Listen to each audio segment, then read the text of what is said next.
先来看張圖，你知道迫击炮手为什麼在發射瞬間要低頭嗎？很多不了解迫擊炮的兄弟們可能不知道，迫擊炮發射時，炮口飛出來的可不光是炮彈。為了調節迫擊炮的射程和彈道，炮手會在炮彈尾翼的藥管周圍附加不同數量的環形或餅狀附加藥包。這些藥包通常由消化棉、雙擊藥等高能推進劑制成，但在極高的爆發壓力、極短的管內行程，並不是所有的推進劑都能在炮管內100%的完全燃燒。當炮彈衝出炮口的那一瞬間，那些尚未完全燃燒的極高溫度火藥殘粒、未燃盡的火藥殘渣，甚至是膛內磨損剝落的高溫金屬微粒，會隨着劇烈膨脹的氣流從炮管口爆裂噴射出來。如果此時你蹲在離炮口極近的位置，沒有刻意的去規避低頭，火藥顆粒和被氣流捲起的高速砂石碎屑就會直接打在你的臉上，甚至飛箭刺入你的眼球，嚴重時會直接導致角膜灼傷乃至失明。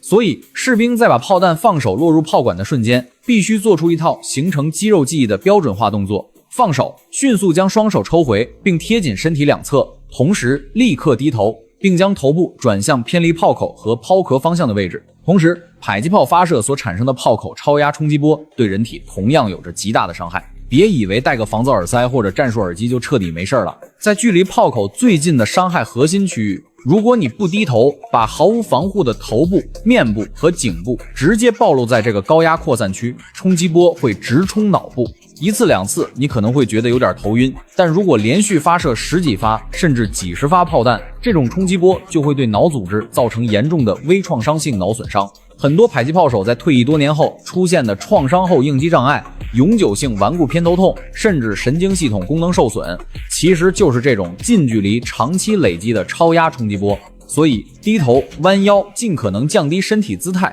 就是為了讓你的頭顱和心臟等重要器官避開炮口上方能量最集中、殺傷力最大的高壓衝擊波擴散帶。此外，迫擊炮發射時產生的震耳噪音通常高達150到180分貝以上，這個聲音強度足以震碎沒有任何防護的人類鼓膜。但比單純的巨響更讓人受不了的是瞬間作用在鼓膜兩側的巨大物理壓力差。正常人體的耳膜是一層極其敏銳且脆弱的物理保膜，外側通過外耳道連通外界空氣，內側則通過狹窄的咽鼓管連通我們的口腔和咽喉。當迫擊炮發射產生的強衝擊波撲面而來時，鼓膜外側的氣壓會升到峰值。如果此時你內側的壓力來不及做任何調整，這巨大的內外壓力差就會像用針扎氣球一樣撕裂並震穿你的耳膜。這就是為什麼在訓練中，經驗豐富的教官不僅要求士兵在放彈後迅速低頭背對炮口，還強烈要求士兵微張嘴巴。要知道，背對低頭是為了用戰術頭盔和後腦勺去承受第一波聲波與衝擊波的物理衝撞，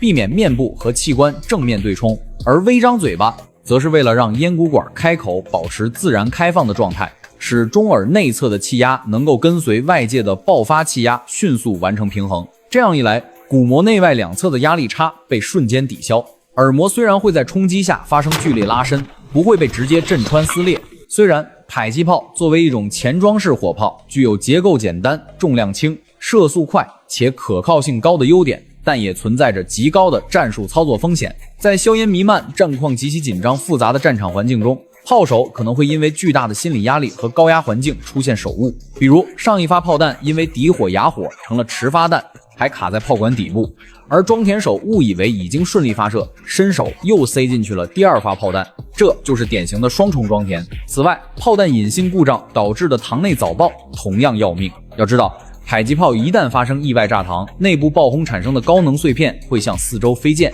如果你直立着身體，傻乎乎地看着炮口，飛濺的破片會貫穿你的頭顱、胸膛和軀幹。而如果你在落彈後低頭下蹲，將身體蜷縮並低於炮口平面，極大地縮小了身體的正對受彈面積。再加上戰術頭盔和防彈衣的硬質防護，即使遇到意外炸膛，也總不至於當場要命。